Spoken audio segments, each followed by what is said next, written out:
Nós precisamos entender que a Bíblia foi escrita por pessoas, por seres humanos, e que o recado que ela quer dar é o recado de um Deus criado pelo próprio ser humano, pela própria pessoa. E esse Deus criado, ele se transforma em um fantoche nas mãos do narrador, daquele que escreve a escritura. Então, alguém quer que Deus fale determinada coisa, então ele diz, e Deus disse, e diz aquilo que ele quer que Deus diga. Não significa que Deus disse, mas sim que o narrador disse que Deus disse. Por isso é importante buscar uma leitura bíblica sem a influência da igreja da qual você pertence, porque se você for ler a Bíblia segundo a Bíblia escrita para o público da sua igreja, ou o pastor que vai fazer a reflexão, o padre que vai fazer a reflexão bíblica, ele vai fazer essa reflexão segundo o entendimento teológico que ele tem sobre o assunto. E não significa que o assunto do qual ele está descrevendo no texto bíblico que está lendo, teologicamente, seja aquilo verdadeiro. É o sentimento, é o pensamento, é a reflexão, é a ideia que este ser, que essa pessoa, que esse humano compreende desse texto bíblico. E nem sempre essa compreensão é uma compreensão correta do texto. É influenciada pela crença, pela teologia, pela tradição desta igreja. Então, os evangélicos falam da Bíblia, dos textos bíblicos, aquilo que entendem ser importante para as suas reflexões. E os católicos fazem também a interpretação da Bíblia, teologicamente, aquilo que entendem que é importante, que é interessante, que é teológico dentro da tradição da igreja.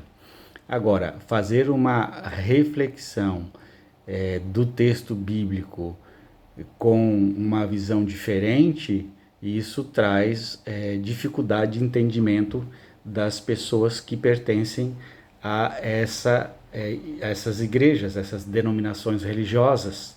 Fazer uma interpretação do texto de forma crítica traz dificuldades para as pessoas. Haja visto que ninguém nasce cristão, ninguém nasce muçulmano. Se eu nasci no Brasil, provavelmente por ser a maioria cristãos, eu também vou ser cristão. Assim por diante. Então, nós não nascemos com nenhuma religião, a religião nos é imposta pela sociedade, pela família, pela igreja, e não dá nem tempo de pensar se essas visões religiosas são verdadeiras ou não são verdadeiras.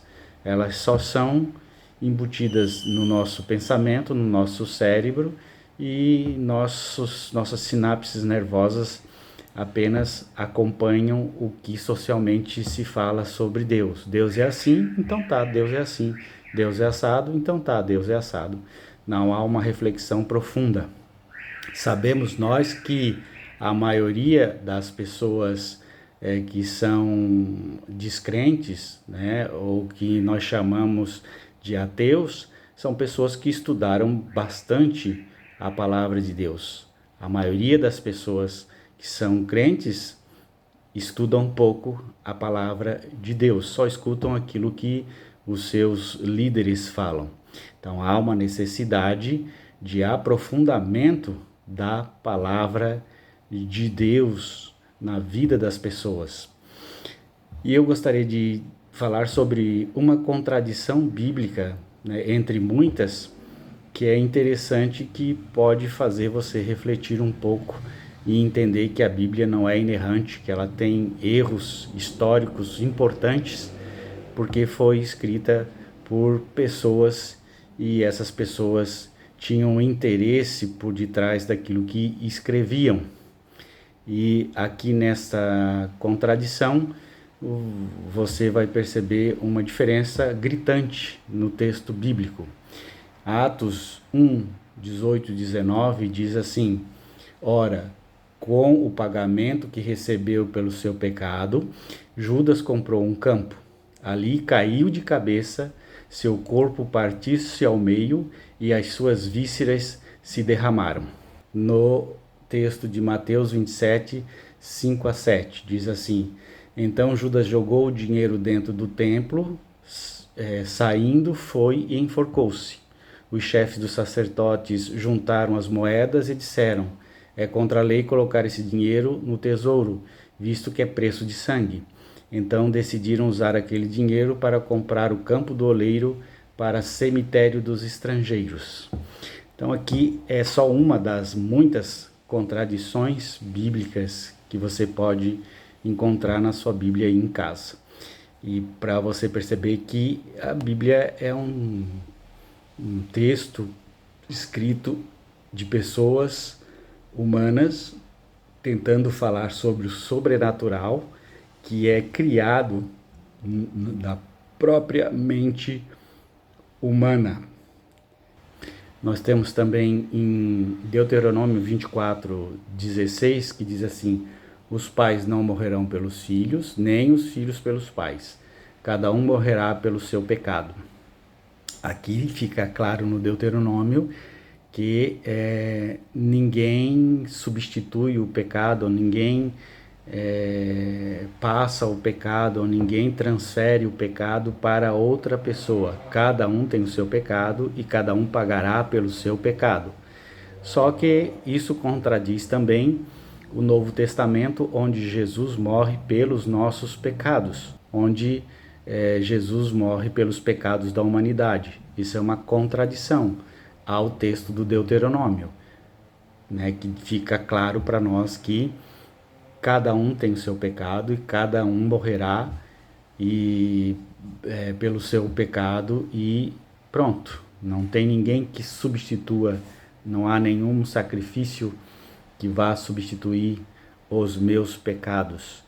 E aí quando a gente diz que Cristo morreu, se sacrificou pelos nossos pecados, está contradizendo este texto bíblico. Importante também entender em Marcos 10, 18, Jesus diz assim: respondeu-lhes Jesus: por que você me chama de bom? Ninguém é bom, a não ser um, que é Deus. Aqui o próprio Jesus, ele contradiz a Santíssima Trindade, quando ele diz que Deus é bom, e ele não é Deus para ser bom, só um é bom, e essa pessoa que é boa, esse ser que é bom, é Deus e não Jesus. Fica claro aí para nós que Jesus não, na própria fala dele, contradiz a Santíssima Trindade pregada pelos cristãos. E assim existem muitos textos bíblicos que se contradizem. Portanto, repito, é importante uma crítica textual para entender o que os textos bíblicos querem dizer e a que eles se referem. Portanto, o estudo bíblico, sem uma conotação religiosa, de uma tradição, pode ajudar a pessoa a fazer uma leitura crítica e transformadora para a sua vida, suas crenças e do seu entendimento sobre a palavra de Deus. Muitos líderes religiosos usam os textos bíblicos como interpretação para a sua própria teologia da sua própria igreja. E, infelizmente, as pessoas seguem o que esses líderes religiosos dizem. Já existe no Brasil líderes religiosos que renunciam ao Antigo Testamento e só pregam um Novo Testamento. E existem seguidores para isso. Sempre haverá seguidores para qualquer crença, para qualquer igreja, desde que o pastor seja eloquente, fale bem, fale de promessas, fale de morte eterna, de sofrimento, de inferno, de Satanás, de céu, de recompensa. Se ele estiver falando disso, o povo cai na conversa e deixa-se levar por um impostor.